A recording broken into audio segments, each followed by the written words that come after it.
नाम के एक छोटे से गांव में सेठ नत्थू रहा करता था। वो था तो बहुत अमीर, लेकिन उतना ही ज्यादा कंजूस भी था। नत्थू की पत्नी के साथ साथ गांव वाले उसकी कंजूसी से परेशान थे। ऐसे ही एक सुबह सेठ सुबह सुबह उठकर घर के आंगन में ब्रश लेकर यहाँ वहाँ घूम रहा था। अरे कहाँ हो भाग्यवान? कमला, ओ कमला, अरे ये टूथपेस्ट कहाँ रखा है? अरे टूथपेस्ट खत्म हो गया है, किसी को भेजकर आज दुकान से मंगवा लो। अरे पर रखा कहाँ है ये तो बताओ।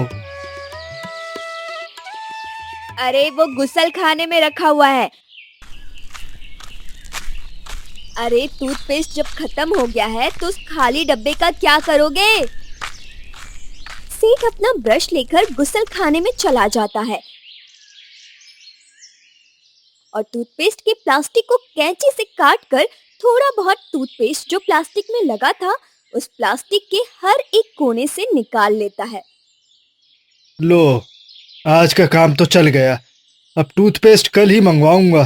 बेकार में पैसे बर्बाद करने से पैसों की बर्बादी ही होती है। तभी वहाँ कमला आती है और कमला सेठ को नया टूथपेस्ट देते हुए कहती है, ये लो महाराज, मैंने किसी को भेजकर मंगवा लिया टूथपेस्ट और अब तो बाप बनने वाले हो। आखिर कब तक करोगे ये कंजूसी? शादी हो गई, बच्चा होने वाला है, लेकिन अभी तक तुम्हारी कंजूसी करने की आदत नहीं गई। अरे कब सुधरोगे तुम? अरे मरने के बाद सारा राजपाट लेकर नर्क में ऐश करोगे क्या? शर्म नहीं आती क्या तुम्हें अपने पति को ऐसे बोलते हुए? अरे नर्क में जाए मेरे साले और मेरे ससुराल वाले, बड़ी आई मुझे नर्क में भेजने वाली। देखो, मेरे भाइयों के बारे में और मेरे माँ बाप के बारे में कुछ मत बोलो। मेरे भाई और मेरे घर वाले तुम्हारी तरह कंजूस नहीं है। अरे दिल खोल कर खर्च करते हैं, और एक तुम हो। हाँ हाँ ठीक है, अगर मैं कंजूस हूँ तो यही सही। जल्दी से ब्रश करो और नाश्ता पानी करके मार्केट से प्याज ले आओ। घर में प्याज नहीं है। अब समझ में नहीं आ रहा कि दोपहर का खाना कैसे बनाऊं। जब तक प्याज नहीं लगेगा तब तक खाना नहीं बनने वाला। अच्छा बाबा ठीक है, तुम यहाँ से जाओगी तब तो ब्रश करूंगा ना मैं। थोड़ी देर में सेठ ब्रश करके और चाय नाश्ता खा पी कर मार्केट के लिए निकल जाता है। जाते जाते रास्ते में सेठ की चप्पल टूट जाती है। सेठ एक पेड़ की छांव में बैठा हुआ था और अपनी चप्पल को हाथ में लेकर सोचने लगता है। इस चप्पल को मैंने पूरे 200 रुपए में खरीदा था, और अगर अब मैं कोई नई चप्पल खरीदूं तो वो चप्पल मुश्किल से 6 महीने चलेगी, और वही 5 रुपए का एलपी लेकर चप्पल को जोड़ दूं तो 5 रुपए में यही चप्पल 6 महीने और चलेगी। इसका मतलब नई चप्पल खरीदने से बेहतर है कि मैं 5 रुपए की एलपी लेकर चप्पल जोड़ दूं। सेठ बड़ा ही कंजूस था। इतना पैसा होने के बावजूद वो जेब से 5 रुपए निकालता है और एक दुकान पर जाकर वहाँ से एक एलपी खरीदकर अपनी चप्पल जोड़कर दोबारा बाजार के लिए निकल जाता है। अरे ओ भाई, प्याज कैसे दिए? 150 किलो सेठ जी। अरे ओ भाई, प्याज बेच रहे हो या सोना? इतने महंगे प्याज भैया, इतने महंगे? सेठ जी, इस पूरे सीतापुर गांव में इसी दाम के प्याज बिक रहे हैं और सभी ये खरीद रहे हैं। पता नहीं आपको महंगे लग रहे हैं। अरे आपको लेना है तो लो, वरना रहने दो। अरे नहीं भाई, इतने महंगे प्याज का भला मैं क्या करूंगा? नहीं चाहिए भाई ये प्याज तुम्हारे, रखो अपने पास। तभी सेठ की पत्नी कमला सेठ को फोन करती है और कहती है, सुनिए जी, मेरे लिए एक साड़ी भी ले लेना। अरे भाग्यवान, तुम भी हद करती हो। मैं कुछ नहीं जानती, होंगे आप कंजूस सेठ, लेकिन मेरे आगे आपकी एक नहीं चलेगी, समझे आप? वहीं कुछ दूरी पर चलकर सेठ को एक कपड़ों की दुकान दिखती है और सेठ दुकान में जाकर अपनी पत्नी के लिए साड़ी देखना शुरू करता है। अरे सेठ जी, कल ही बहुत सुंदर सुंदर साड़ियाँ लेकर आया हूँ। ये देखिए, आप ये साड़ी भाभी जी के लिए ले लीजिए, वो खुश हो जाएंगी। हाँ हाँ, क्यों नहीं, चलो आज ले ही जाता हूँ कमला के लिए साड़ी। ये बताओ भैया, कितने की दोगे ये साड़ी? अरे ज्यादा महंगी नहीं है सेठ जी, बस 500 की है। क्या कहा, 500? अरे भाई इतनी महंगी, वो भी ये मामूली सी साड़ी? नहीं नहीं भाई, रहने दो। कमला भला इतनी महंगी साड़ी का क्या करेगी? तो देख लिया दोस्तों, कितना कंजूस है ये सेठ। चलिए अब आगे देखते हैं कि क्या होता है। दुकान से बाहर आने के बाद सेठ की पत्नी फिर से सेठ को फोन करती है। अरे सुनिए तो, मेरे लिए जरा इमली ले आना। आपको तो मालूम है गर्भावस्था में खट्टा खाने का जी करता है। अच्छा ठीक है बाबा। सेठ इमली लेने के लिए दुकान पर जाता है और कहता है, अरे भाई ये इमली क्या भाव दिए? अरे सेठ जी बस 100 रुपए पाओ। अरे इमली बेच रहे हो या इमली का पेड़? अरे रहने दो, इतनी महंगाई है हर चीज पर।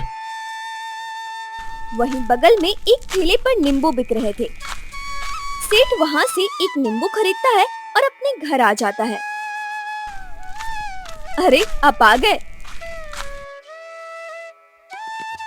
आपको इमली लाने के लिए कहा था। ये क्या, आप तो खाली हाथ ही आ गए? अरे भाग्यवान, बहुत महंगे थे इसीलिए नहीं लाया। अरे हद होती है किसी भी चीज की। मेरा कई दिनों से खट्टा खाने का मन कर रहा था और मेरा मन बहुत अजीब सा हो रहा था, इसलिए मैंने आपको फोन करके इमली लाने के लिए कहा था। अरे तुम चिंता क्यों करती हो, मैं तुम्हारे लिए नींबू लेकर आया हूँ। ये लो, इसे खा लो, इमली से भी ज्यादा खट्टा है।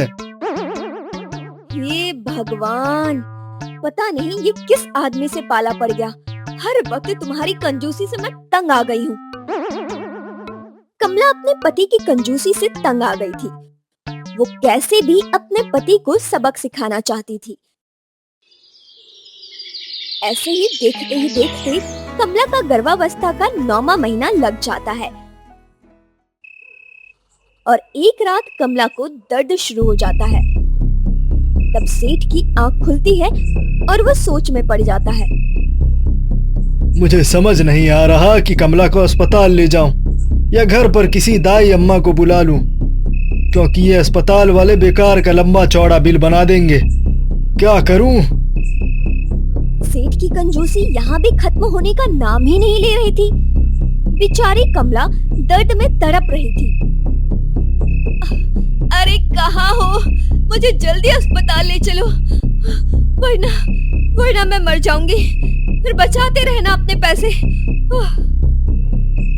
कमला के इतना बोलने के बाद सेठ कमला को अस्पताल ले जाता है, जहां कमला एक सुंदर सी बेटी को जन्म देती है। सेठ और कमला अपनी बेटी का चेहरा देखकर बहुत खुश हो रहे थे। तभी एक नर्स सेठ को पूरे ट्रीटमेंट और दवाई का बिल देती है। बिल देखकर सेठ की आंखें बाहर आ जाती हैं।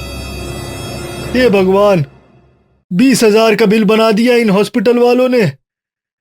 अरे जितना पैसा बचाने का सोचता हूँ उतना ही पैसा पानी की तरह बहता जाता है। अरे इस बिल को घूर घूर कर देखने से ही इसकी पेमेंट कर दोगे क्या, या फिर डॉक्टर को पैसे भी दोगे? हद होती है कंजूसी की। अब तो बाप बन गए हो, अब तो छोड़ दो ये कंजूसी।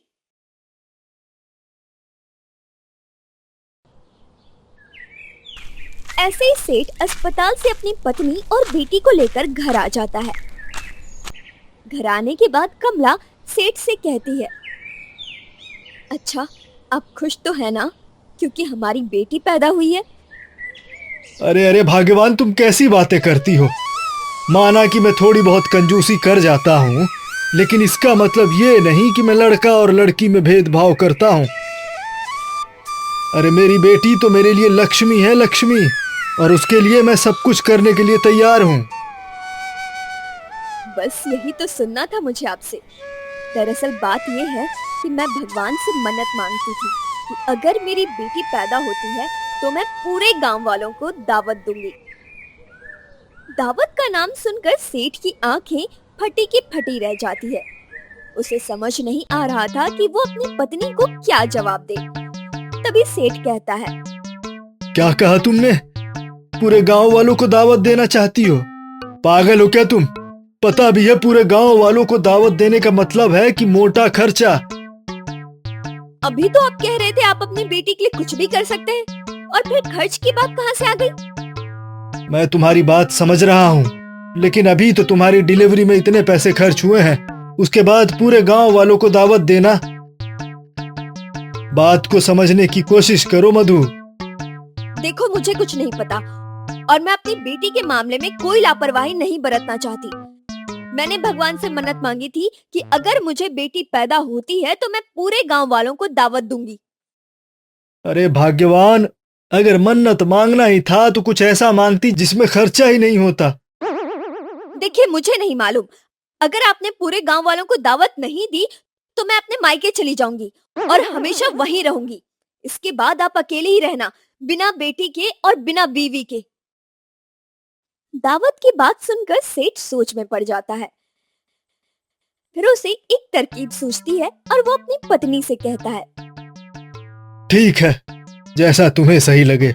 कल मैं खुद गांव वालों को अपने यहाँ दावत का न्योता दे दूंगा।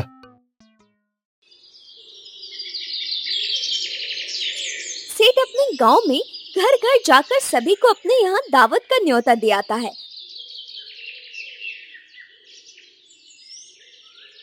और ऐसे ही एक दिन सेठ एक हलवाई को अपने घर बुलाता है। सेठ जी, आपने बुलाया मुझे? बताइए क्या बनवाना है आपको? देखो, तुम्हें दावत में ऐसा खाना बनाना है जिसका एक निवाला खाते ही सामने वाला खाना छोड़कर वहां से भाग जाए। सब्जी इतनी तीखी बनाना कि उनके कान से धुआं निकलने लगे, आंखों से आंसू आ जाए उनके। ऐसा भोजन बनाना है, समझे? अरे सेठ जी, ये आप क्या बोल रहे हैं? भला ऐसा खाना कौन बनवाता है? तुमसे जितना बोला है तुम सिर्फ उतना करो, समझे? बुरा से बुरा खाना बनाना है। ठीक है सेठ जी, जैसी आपकी मर्जी।